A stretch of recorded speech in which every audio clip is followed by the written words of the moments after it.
జయ శ్రీమన్నారాయణ. నేను మీ icon astrologer Gattupalli Suresh Babu. Shri భక్తి మార్గం ఛానల్ ప్రేక్షకులందరికీ కూడా జయ శ్రీమన్నారాయణ. అయితే మనకి ఈరోజు ఉన్నటువంటి గ్రహాల యొక్క స్థితిగతులు, ఈ గ్రహాలు అతిపెద్ద గ్రహాలైనటువంటివి గురువు కావచ్చు, శని కావచ్చు, రాహుకేతులు కావచ్చు. ఎప్పుడో 16 మాసాలకు ఒకసారి మారుతూ ఉంటారు. అలానే చిన్న చిన్న గ్రహాలు ఉంటాయి. అది బుధుడు, శుక్రుడు, అలానే రవి, ఇవన్నీ కూడా మాసానికి ఒకసారి, 40 రోజులకు ఒకసారి మారుతూ ఉంటారు. మండలం అంటారు. అలానే చంద్రుడు 3 రోజులకు ఒకసారి మారుతుంటాడు. అయితే ఇది అతిపెద్ద గ్రహం అయినటువంటిది బుధ గ్రహం. అలానే ఈ బుధ గ్రహం 40 రోజులకు ఒకసారి మారినా ఈ గురు గ్రహం ఉంటుంది. ఈ గురు గ్రహం కూడా చాలా అతిపెద్ద గ్రహం అన్నమాట. ఈ గురు గ్రహం మారిన ప్రతిసారి కూడా మనకి పుష్కరాలు, నదులకి పుష్కరాలు కూడా ఆరంభమవుతూ ఉంటాయి. అది ఒక్కటే మనకి సూచనగా మనం గుర్తుపెట్టుకోవచ్చు. అయితే ఈ గురుగ్రహం, అతిపెద్దైనటువంటి గురుగ్రహం కూడా ఇప్పుడు మిథున రాశి నుంచి కర్కాటక రాశికి సంచరిస్తూ ఉంది. ఇది 2026 సంవత్సరం జూన్ 2వ తారీఖున ఉదయం 4:55 మిథున రాశి నుంచి కర్కాటక రాశికి గురు సంచారం అనేది అవుతుంది. ఆ తదుపరి రెండు రోజుల్లోనే, అంటే 3వ తారీఖు రాత్రి, అంటే 4వ తారీఖు ఉదయించే లోపున శుక్రుడు కూడా సంచరిస్తూ ఉన్నారు. అదే 14వ తారీఖు మరలా జూన్ 14వ తారీఖు రవి కూడా సంచారం జరుగుతూ ఉంటుంది. అంటే ఏకదాటిగా ఈ మూడు ఈ మూడు గ్రహాలు కూడా మనకి ఈ జూన్ మాసంలో మారడం అనేది అతిపెద్ద సంక్షోభం అన్నమాట. అంటే ద్వాదశ రాశుల వారికి మిశ్రమం, అలానే గోచార ప్రకారంగా చూసుకున్నప్పటికీ కూడా, దశ అంతర్దశల్లో చూసుకున్నప్పటికీ కూడా వారికి మిశ్రమ ఫలితాలు, అశుభ ఫలితాలు, మధ్యస్థంగా ఉండేటువంటి ఫలితాలు లేదా శుభ ఫలితాలు కూడా మనకి సూచిస్తూ ఉంటాయి. అదే తరుణంలో ఈ గురు మార్పిడి వలన ద్వాదశ రాశుల వారికి, అంటే మేషరాశి నుంచి మీనరాశి వారికి కూడా ద్వాదశ రాశిలో ఎలా ఉంటుంది అనేది పరిగణనలో తీసుకోవాలి. అప్పుడు ఒక్కొక్క రాశి గురించి మనము చెప్పుకుంటూ వెళ్ళాలి. అయితే ఈ అతిపెద్ద గ్రహము గురు గ్రహం కర్కాటక రాశిలో రావడం వల్ల ఇక్కడ మనకి చూసినట్టయితే కనుక మన భారతదేశానికి నిత్యావసర వస్తువులు కొంచెం రేటు ఎక్కువ అయ్యేలా కనపడుతున్నాయి. అలానే యుద్ధ వాతావరణం కానీ, వైరస్లు కానీ కూడా కొంచెం వెదజల్లేలా కనపడుతూ ఉన్నాయి. ఎవరైనా ఎక్కడైనా సరే ఈ నదుల స్నానానికి వెళ్ళేటప్పుడు కనుక ఖచ్చితంగా ప్రికాషన్స్ తీసుకొని వెళ్ళవలసిందిగా మనవి. లేదు అంటే కనుక ఖచ్చితంగా మనకి అది జ్వరంతోనో జలుబుతోనో మొదలయ్యేసి అది ఎక్కడ దాకో దారితీస్తుంది. అనారోగ్యంగా ఉన్నవారు, ఇమ్యూనిటీ పవర్స్ లేని వారు, పెద్దవారు, ముసలివారు, ఆరోగ్యం సహకరించని వారు ఇలాంటి నదుల స్నానానికి, ఇలా జనారణ్యంలో వెళ్ళకపోవటమే చాలా ఉత్తమం. ఊరిలో కాదు, మన ఇంటి పైనోళ్ళు, కిందోళ్ళు, పక్కనోళ్ళు, వెనకోళ్ళు, ముందోళ్ళు వెళ్తూ ఉంటారు. వాళ్ళు వెళ్ళినప్పుడైనా సరే అక్కడి నుంచి నీళ్లు తీసుకొచ్చి ఇంట్లో స్నానం చేసినా కూడా మనకి పుణ్య ఫలితం అనేది ఉంటుంది. అలానే పెద్దలకు చేయాల్సిన కార్యక్రమాలు ఉన్నాయి కదా, పుష్కరాలను చేయాలి కదా అంటారు. కావచ్చు, కానీ పుష్కరాలు చేయాలి అన్నప్పటికీ కూడా ఈ పెద్దల కార్యక్రమాలు మనకి తర్పణం అనేది ఆ పుష్కరాల సమయంలో ఇంటి వద్దనైనా, బ్రాహ్మణత్వముల దగ్గరైనా, లేదా శివాలయాల ఆలయాల్లో అయినా సరే మనం తీర్చుకునే దానికి అయితే అర్హత ఉంటుంది. ఆ ఒక అవకాశం కూడా ఉంటుంది. అక్కడికే వెళ్ళి చేయాలి అనేది లేదు. మీ ఆరోగ్య సహకరించిన మేర ప్రికాషన్స్ తీసుకొని మీరు ఈ పుణ్య స్నానాలు ఆచరించవలసిందిగా మనవి. అలానే మనకిప్పుడు ఈ ద్వాదశ రాశులు ఏవైతే ఉన్నాయో, ఈ యొక్క జూన్ 2వ తారీఖు నుంచి అక్టోబర్ 31వ తారీఖు వరకు కూడా ఈ కర్కాటక రాశిలో సంచరించేటువంటి గురువు, ఈ గురువుతో పాటు మధ్యస్థంగా వచ్చిపోతున్నటువంటి శుక్రుడితో పాటు రవి, ఈ 3 గ్రహాల యొక్క కలయికతో శుభ అశుభ ఫలితాలు తెలుసుకునేలాగా ద్వాదశ రాశుల్లో ఒకటి మిథున రాశి. మిథున రాశి వారికి ఈ యొక్క గురు సంచారం ఇప్పటి వరకు కూడా స్వస్థానం ఉన్నటువంటి గురువు కర్కాటక రాశిలో సంచరించడం, ఈ కర్కాటక రాశిలో జూన్ 2వ తారీఖు సంచరిస్తున్నట్టుగా మన అందరికీ తెలిసిందే. ఈ జూన్ 2వ తారీఖున కర్కాటక రాశి సంచరించి అక్టోబర్ 37 వరకు కూడా కొనసాగుతూ ఉంటారు. మధ్యలో 40 రోజుల పాటు శుక్రుడు కూడా ఏకమయ్యేసి ఈ కర్కాటక రాశి శుక్రుడు కూడా సంచరిస్తూ ఉంటారు. వెనకంజులను 14వ తారీఖు రవి భగవానుడు కూడా వెనకంజులను ఉంటుంటారు. కాబట్టి ఈ 3 యొక్క గ్రహాల యొక్క స్థితిగతులు అన్ని కూడా మిథున రాశి వారికి కలిసి వస్తాయా అనే విధంగానే కనపడుతోంది. ఎందుకంటే గనక స్వస్థానంలో ఉన్నటువంటి గురువు కన్నా కూడా 2వ స్థానంలో ఉన్నటువంటి గురువే ఎక్కువ ప్రభావితం చూపిస్తూ ఉంటారు. గురు బలం అనేది ఇప్పుడు వచ్చింది.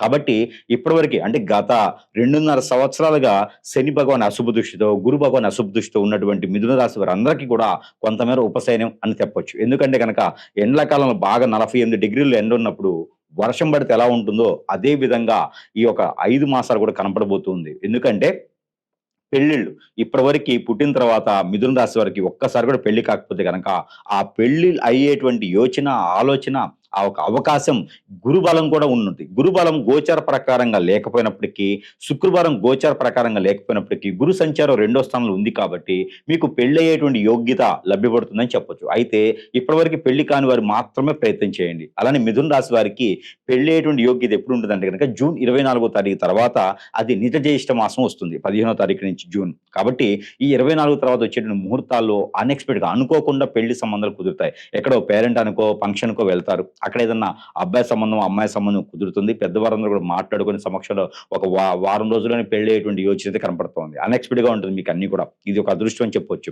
వెల్ సెటిల్డ్ ఫ్యామిలీ నుంచే మీకు సంబంధాలు వస్తాయి. దక్షిణ దిశగా వచ్చేటువంటి అబ్బాయి సంబంధం, తూర్పు దిశగా వచ్చేటువంటి అమ్మాయి సంబంధం కూడా మీకు కుదిరేటువంటి అవకాశం ఉంటుంది. అందులోనే ఏదైనా వ్యాపారం చేయాలన్నా, ఏదైనా వృత్తిలోకి వెళ్ళాలన్నా, ఏదైనా రంగంలోకి వెళ్ళాలన్నా కూడా, కొత్తగా ఏదైనా జాబ్ చేయాలన్నా కూడా మీకు జూన్ 25వ తారీఖు నుంచి ప్రయత్నం చేయండి. విదేశీయానం అయితే మాత్రము మీకు ఖచ్చితంగా అక్టోబర్ 5వ తారీఖు తర్వాతనే మీరు మంచిగా మీరు ముందుకెళ్ళేదానికి ఉంటుంది. ఈలోపు అయితే మీరు ఏజెంట్లతోనో, లేకపోతే ఇంకేదైనా బ్రోకర్‌లతోనో, ఇంకేదైనా దానికి సంబంధించినటువంటి పాస్‌పోర్ట్‌ల రంగాల్లోనో, లేదా ఇంకా వీసాలకు సంబంధించినో, మీకు జాబ్ పరంగా వచ్చేటువంటి వీసాలు మీరు దాని గురించి ప్రయత్నాలు చేసుకుంటే గనక ఖచ్చితంగా మీకు అక్టోబర్ 5వ తారీఖు తర్వాత మీకు విదేశాలకు వెళ్ళేలా కనిపిస్తుంది.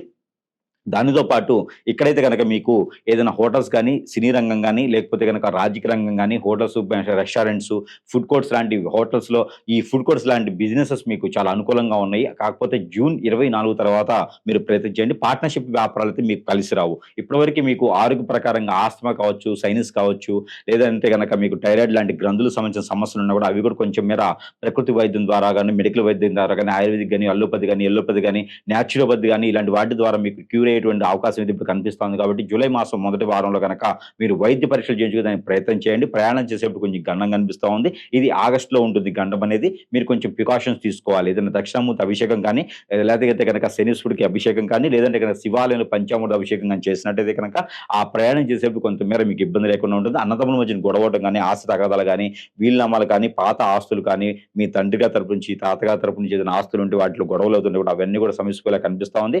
కోర్టు మెట్ల వరకు వెళ్ళినటువంటి సమస్యలన్నీ కూడా జూన్ 17 తారీఖు తర్వాత నుంచి మీరు ప్రయత్నం చేస్తే గనక అవన్నీ కూడా సమస్య పోయేసి మీకెళ్ళి పాజిటివిటీగా ఉండేటువంటి అవకాశం కనిపిస్తోంది. పెళ్ళైనటువంటి భార్యాభర్తలు విడిపోయినా, కోర్టు మెట్లు ఎక్కేసి విడాకులు కావాలని వెళ్ళినా, భార్యాభర్తలు దూరమైనా, లేకపోతే గనక బంధుమిత్రుల నుంచి తగాదాలున్నా, గొడవలున్నా ఇవన్నీ కూడా మీకు సమస్య పోయేలా కనిపిస్తా ఉన్నాయి. మీరంటే పేరు, ప్రఖ్యాత, హోదా, డబ్బు, పలుకుబడి ఇవన్నీ కూడా మీకు మళ్ళీ సవి చూసేలా కనిపిస్తుంది కాబట్టి ఈ యొక్క 3, 4 మాసాలు కూడా మీకు అక్టోబర్ మాసం వరకు కూడా మీకు అవకాశం ఉంటుంది కాబట్టి మీకు ఏదైనా సంపాదించుకోవాలన్నా, సాధించుకోవాలన్నా, నిలబెట్టుకోవాలన్నా, మీరు ఏదైనా గోల్స్ రీచ్ అవ్వాలన్నా కూడా చాలా అద్భుతంగా ఉంటుంది. ఇలాంటి ప్రయత్నాలు కూడా మీరు చేసుకుంటూ ఉండాలి. దేవుని అనుగ్రహం కూడా మీకు చేసుకుంటూ ఉండాలి.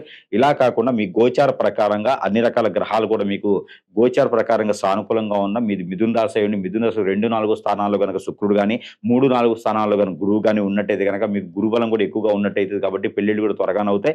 పిల్లలు పుట్టేదానికి కూడా మీకు ఎక్కువ అవకాశం ఉంటుంది. పెళ్ళైన వారు ప్రయత్నం చేస్తే గనక. అలానే ఈ జూన్ మాసంలో ఎవరికైనా డబ్బులు ఇచ్చుంటే మళ్ళీ తిరిగి రావు కాబట్టి మీరు అడిగేంతగా డబ్బులు ఇవ్వకండి. అప్పులుగా ఎవరికి ఇవ్వకండి. అప్పు తీసుకురాకండి. ఉన్నంతలోనే మీరు సర్దిదిద్దుకునేలా చేసుకోండి. ప్రయత్నం చేయండి. జాబ్‌లో వెసులుబాటు గాని, ప్రమోషన్స్ గాని ప్రయత్నం చేసేవారు గనక జూన్ 27వ తారీఖు తర్వాత ప్రయత్నం చేయండి. ఖచ్చితంగా మీకు అయ్యేటువంటి యోచన అయితే కనిపిస్తా ఉంది. ఇకపోతే జూలై మాసంలో విదేశీయానం ప్రయత్నం చేస్తే మనకి అక్టోబర్‌లో వెళ్ళేదానికి ప్రయత్నం ఉంటుంది. అలానే కొత్తగా వ్యాపారాలు చేయాలంటే జూన్, జూలై మాసాల్లో చేసుకోవచ్చు. అలానే గనక పెళ్లి సంబంధించినదైతే గనక మీరు జూలై, ఆగస్టు మాసాల్లో ప్రయత్నం చేసుకోవచ్చు. అలానే ఏదైనా ఆరోగ్య సమస్యలు కూడా మీరు జూలై మాసంలో ప్రయత్నం చేసుకోవచ్చు. ఇక సెప్టెంబర్, అక్టోబర్ మాసాల్లో అయితే గనక మీరు ఏదైనా సరే కొత్తగా వ్యాపారాలు చేయాలన్నా, రాజకీయ రంగంలో అడుగు పెట్టాలన్నా, సినీ రంగంలో అడుగు పెట్టాలన్నా కూడా మీకు ఏదైనా ఇల్లు, స్థలాలు, వాకిళ్ళు లాంటివి కొనుక్కోవాలన్నా కూడా, వాహనాలు లాంటివి కొనుక్కోవాలన్నా కూడా, రైతులుగా ఏదైనా పంట పండించుకోవాలన్నా కూడా ఈ మాసాలు చాలా అద్భుతంగా ఉన్నాయి మీకు. కాబట్టి ఏదైనా నిర్మాణం చేయాలన్నా కూడా, ధర్మకథలుగా పాటించాలన్నా కూడా ఆలయ ధర్మకథలు గాని, ట్రస్ట్‌లు గాని, అనాథాశ్రమాలు, వృద్ధాశ్రమాలు ఇవన్నీ కూడా మీకు చాలా అద్భుతంగా ఉంటాయి ప్రయత్నాలు చేసుకుంటే గనక. మీకు అన్ని రంగాల్లో ముందుకు రావాలి, ఏదనుకున్నా కూడా ముందుకెళ్ళాలనుకుంటే గనక కొంత ప్రయత్నం చేయాలి. ఆ ప్రయత్నం లోపం ఉంటే మాత్రం ఖచ్చితంగా ఇబ్బందవుతుంది. కాకపోతే గురుబలం మీ మీద రెండో స్థానంలో ఉన్నాడు కాబట్టి మీకు బద్ధకం కొంచెము, ఒబెసిటీ కొంచెం ఎక్కువైతది కాబట్టి దాని తగ్గట్టు ప్రికాషన్స్ తీసుకోవాలి. వాము, జీలకర్ర, మెంతులు ఈ 3 కూడా కలిపి ధనియాలు కూడా కలిపి మూకుడులో వేయించేసి ఆ పౌడర్‌ని ప్రతినిత్యం కూడా ఒక టీ స్పూన్ తీసుకోండి. ఇలా తీసుకోవడం ద్వారా మీకేందంటే మీ బాడీలో ఉన్నటువంటి ఆ బద్ధకం గాని, నీరసం గాని, ఇమ్యూనిటీ పవర్స్ గాని వస్తా ఉంటాయి. మీకు అలానే హార్మోన్ ఇంబాలెన్స్ కూడా చాలా అద్భుతంగా ఉంటుంది కాబట్టి మిథున రాశి వారు ప్రతినిత్యం కూడా ఈ యొక్క పరిష్కారం చేసుకోండి. ఈ యొక్క పరిహారం చేసుకోవచ్చు. అలానే దేవుని అనుగ్రహం కూడా మీకు ఖచ్చితంగా కావాలి. ఎక్కడైనా సుబ్రహ్మణ్య స్వామి గాని, అనాథాశ్రమం మీకు సుబ్రహ్మణ్య స్వామి గాని, అయ్యప్ప స్వామి ఆలయం గాని, మానసమ్మవారు గాని, నాగపడిగలు గాని ఉంటే గనక అక్కడ ఏదైనా బుధవారం రోజున పట్టు వస్త్రాలు సమర్పించేసి పంచామృత అభిషేకం చేయండి. స్వామివారికి చలివిడి నువ్వులతో వేసినటువంటి చలివిడిని నైవేద్యంగా పెట్టండి. అప్పుడు మీకు అనుకున్నటువంటి ఆర్థికపరమైనటువంటి ఇబ్బందులు, ఆరోగ్యపరమైనటువంటి ఇబ్బందులు, ఆస్తుల్లో తగాదాలు ఇవన్నీ కూడా కొంతమేర సమసిపోయేలా కనిపిస్తున్నాయి కాబట్టి ఇలా మాత్రం ప్రయత్నం చేయండి. అలానే మీరు మనకి రోజ్ వాటర్ అని ఉంటాయి. ఈ రోజ్ వాటర్, కర్పూరం బిడలు ఉంటాయి. ఈ 2 కూడా మీరు స్నానం చేసి నీటిలో వేసుకొని స్నానం చేయడం ద్వారా ప్రతినిత్యం మీ మీద ఉన్నటువంటి నరదిష్టి, నరఘోష, శత్రువైన శత్రుపీడ, అలానే ఆర్థిక సమస్యలు కొంతమంది నిలబడతాయి. అలానే గ్రహాల యొక్క స్థితిగతులు అన్నీ కూడా మీ వైపు సానుకూలంగా ఉండేలాగైతే ఉంటుంది. ఇలాంటి చిన్న చిన్న ప్రయత్నాలు చేసుకొని అక్టోబర్ 31 వరకు మీరు సాధించాలనుకున్న దానికైతే ముందుగా మీరు అడుగు వేయాలని మనస్ఫూర్తిగా కోరుకుంటున్నాను. జై శ్రీమన్నారాయణ.